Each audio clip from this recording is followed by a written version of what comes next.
Good morning, everyone. Good morning, nice to see you all. Welcome to Thursday Thought. Now, as Christmas is drawing near, our thoughts are turning understandably to meat. The very word meaty implies something that's substantial and nourishing. But is it always as substantial and nourishing as it appears? Many years ago, my family and I moved to a small Cambridgeshire village, and there was a specialist pork butcher in the village. Now, I have to say, I had been only ever eaten supermarket pork, and I have to say I was not over fond of the stuff.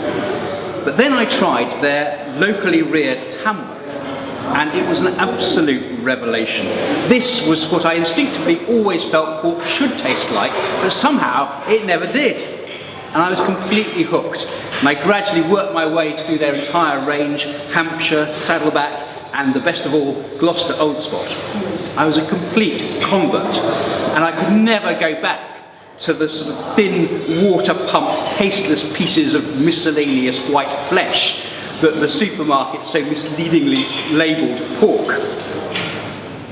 But since we're thinking about meat, it's also worth noting that meat is something that applies to the very concept of thought itself, as indeed does milk, with which we began this year.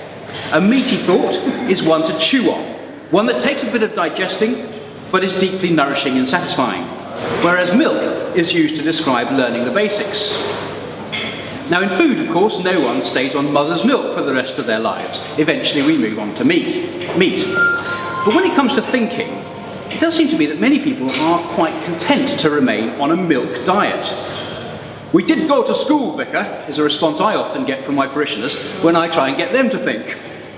As though somehow just having survived those turbulent years at school kind of ticks the education box and is all that's ever going to be required of you in the thinking life, and you can then get on with real life. And yet, I often meet those same people several years later when life gets a bit more complicated. The loss of a job, or the death of a loved one, or the onset of an illness can leave them with some difficult questions about why this is happening, but also requires them to navigate some quite difficult systems. And you don't realise how complex things like our NHS and our legal system are until you see people floundering with them like that. And I often find those same people quite scared, disorientated and disillusioned. And I cannot help thinking that if only they'd had a better mental diet, I believe they would have been more resilient, better able to make sense of life, and also be more at peace with themselves when life cuts up rough. Now, by contrast, I've come across a great many people who have been remarkably ingenious in dealing with what life throws at them. They never seem to stop thinking, and many people who are almost entirely self-educated. And it's because they have a deep desire to know more about life, to probe ever further. And they've never stopped thinking meatier and meatier thoughts. They have my unbounded admiration. And in a small way, I'm sort of one myself. To my shame, I completely squandered my very expensive formal education. And I remember realising, after I'd left school and was attending my first job interviews, that despite having attended school, I actually knew nothing.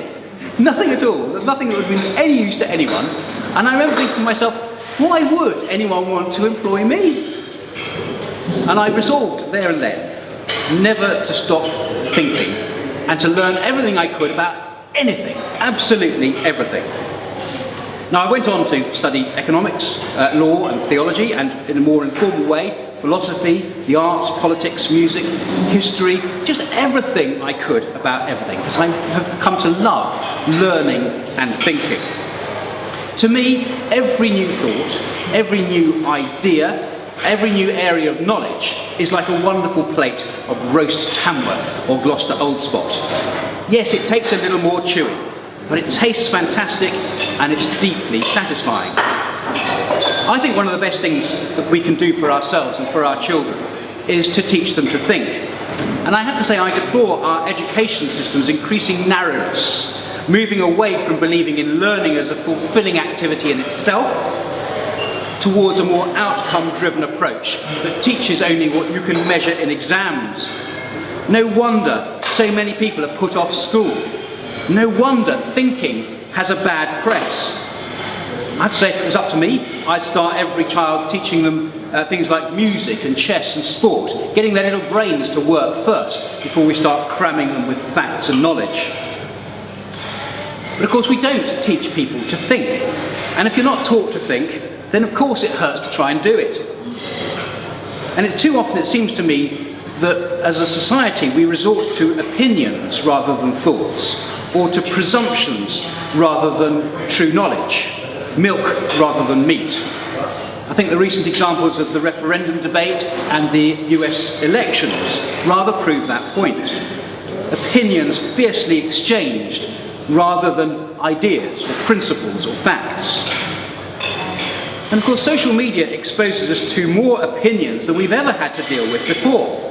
Sometimes it seems that we're so bombarded with opinions we don't really know what to believe anymore. And so perhaps in a way we're tempted to stop trying. And too often school hasn't really helped us to think our way through these opinions, to challenge, to question them, or to sift truth from fluff, to discern the milk from the meat. But fortunately, school is not our only opportunity to learn. There are books, open university courses, fascinating television programmes, CDs you can listen to on long car journeys between T-Bay and Gloucester. So many ways these days to train your brain, to think meatier and meatier thoughts. So my advice is, don't labour for that which doesn't satisfy. Don't put up with the thought world's equivalent of supermarket pork. Simplistic answers, or prejudices, or mere opinions. These things are very rarely grounded in reality, and when reality hits, they do leave us feeling disorientated and disillusioned. But take every opportunity you can to learn about anything you can, and it will unlock life for you in a whole new way.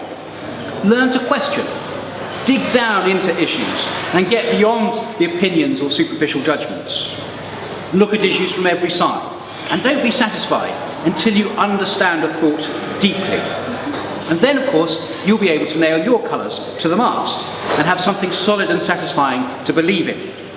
But even then, even when you reach that point, hold your opinions constantly open. Always challenge your own beliefs. Keep searching for that which is truly and deeply satisfying, because there's such delight in new learning and new depths of understanding and new ways to use your amazing brain. It's a deeply satisfying diet for the mind, a Christmas dinner for the brain, and entirely free of guilt, of calorie counting, indigestion, or January detox. I think Christmas is a great time to think profound thoughts about life, the universe, and everything.